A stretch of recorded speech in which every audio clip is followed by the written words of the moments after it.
Tudo bem, pessoal? Estou aqui de volta para continuar falando sobre lipedema. Teve muita dúvida depois do primeiro vídeo, muito compartilhamento, então eu acho que vai ser legal a gente prosseguir falando sobre esse tema que está tão interessante e tanta gente comentando. A ideia agora é comentar um pouco sobre os exames que a gente tem que fazer quando recebe esse primeiro diagnóstico de lipedema. Primeiro, será que eles são obrigatórios?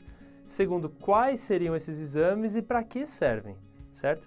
Então, depende um pouco da linha de cuidado que você segue, pode ficar sem exame nenhum e só realmente partir direto para as orientações, ou se quiser ter um acompanhamento mais a longo prazo, a gente pode fazer alguns exames para partir de um ponto, certo?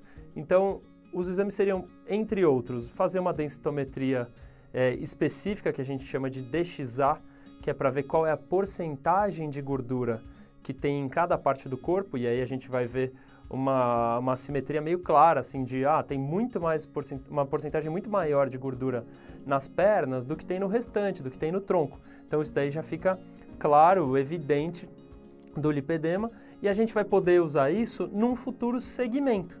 Vai ter que fazer isso a cada 6 meses? Não, de jeito nenhum. Mas quem sabe a cada 2 anos você pode ver como é que está evoluindo isso. A gente tira um pouco aquela impressão do eu acho que está assim, não, eu acho que melhorou, eu acho que piorou. Não, a gente tenta dar parâmetros um pouco mais objetivos. Seguindo nessa linha, um exame muito interessante também é a ressonância magnética de partes moles, que é um exame super detalhado, consegue falar para a gente de uma forma bem fidedigna qual é a espessura de gordura que a gente tem em cada parte do membro, né? Só que, apesar de ser tão bom, ele é muito difícil de ser realizado, né? Pode demorar até 2, 3 horas, 4 horas para completar o exame inteiro. Poxa, isso já vai tornando uma coisa um pouco menos viável, né?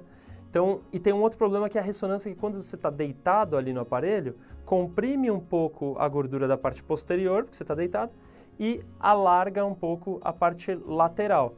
Isso é um viés claro, mas que não tira de maneira nenhuma a importância da ressonância.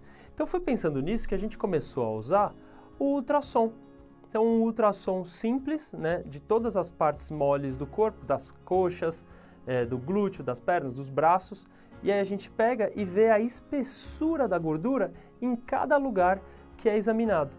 Isso acaba sendo mais fidedigno na hora de 6 meses depois, 1 ano depois, comparar e ver se está fazendo alguma melhoria, né, o tratamento, se está estável, se está melhorando, ou se não, ou se continua evoluindo o lipedema.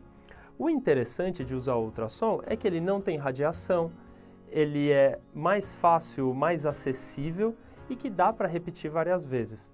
Diferente da medida com fita métrica, que tem alguns vieses, às vezes você pode apertar um pouco mais, apertar um pouco menos, e que não separa o que é gordura e o que é músculo. Afinal, você pode ter a mesma circunferência com mais músculo ou com mais gordura, não é verdade? O ultrassom a gente consegue ter essa separação e isso faz dele um exame tão interessante no nosso acompanhamento.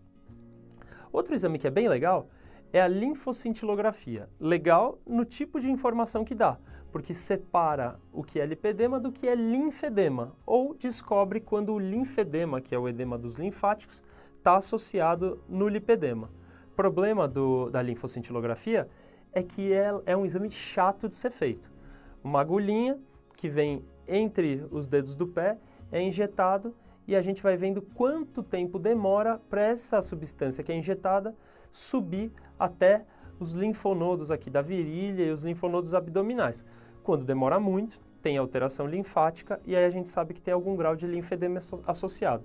Não precisa fazer para todo mundo, mas para os casos que tem dúvida, que a gente acha que pode ter, aí sim vale a pena até para poder fazer um acompanhamento melhor, por exemplo, direcionar para uma drenagem linfática mais específica, exercícios de fisioterapia, algum tipo de compressão mais específico. São cuidados mais específicos do linfedema.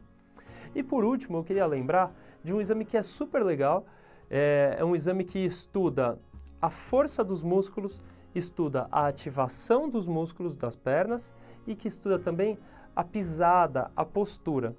A gente aos poucos foi vendo que o lipedema está muito relacionado com alterações de joelho, como condromalácia, ou uma hiperextensão do joelho, que é o joelho esticando tanto que ele acaba indo um pouquinho mais para trás, e aquela pisada cruzada com o pé para dentro. Isso tudo altera a forma como os músculos da panturrilha são ativados. E eu sempre digo, já disse em outros vídeos, que a panturrilha é o coração da perna. Então, se a gente não ativa direito os músculos da panturrilha, a gente não tem a drenagem sanguínea e linfática adequada, como deveria. Então, esse exame, que é um estudo tridimensional para avaliar a ativação da musculatura, é feito por uma equipe de fisioterapia e consegue avaliar, dizer para a gente exatamente o que vai ter que ser melhorado nos exercícios. Então, em vez de falar assim, vai lá e fortalece a panturrilha, a gente vai falar, tem que fazer esse exercício específico. Em vez de falar, vai lá e tem que fazer exercício na cadeira extensora na academia. Não. Olha, a sua coxa está precisando melhorar a ativação, então você vai fazer aquele exercício de uma maneira mais direta, mais assertiva. Ou senão vai descobrir, a sua pisada está muito para dentro, se a gente conseguir colocar essa sua pisada um pouco mais regularizada, vai começar a ativar melhor a musculatura. Então, será que é melhorar o tipo de calçado?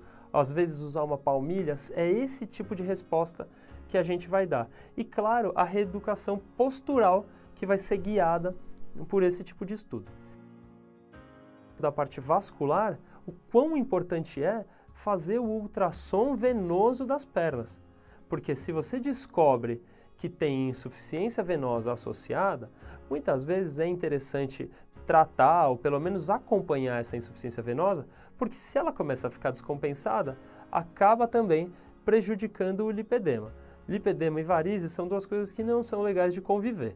Apesar de ter quase 40%, 50% de casos de associação entre lipedema e varizes, a gente percebe que quando trata isso da maneira menos invasiva possível, os resultados tendem a ser melhores.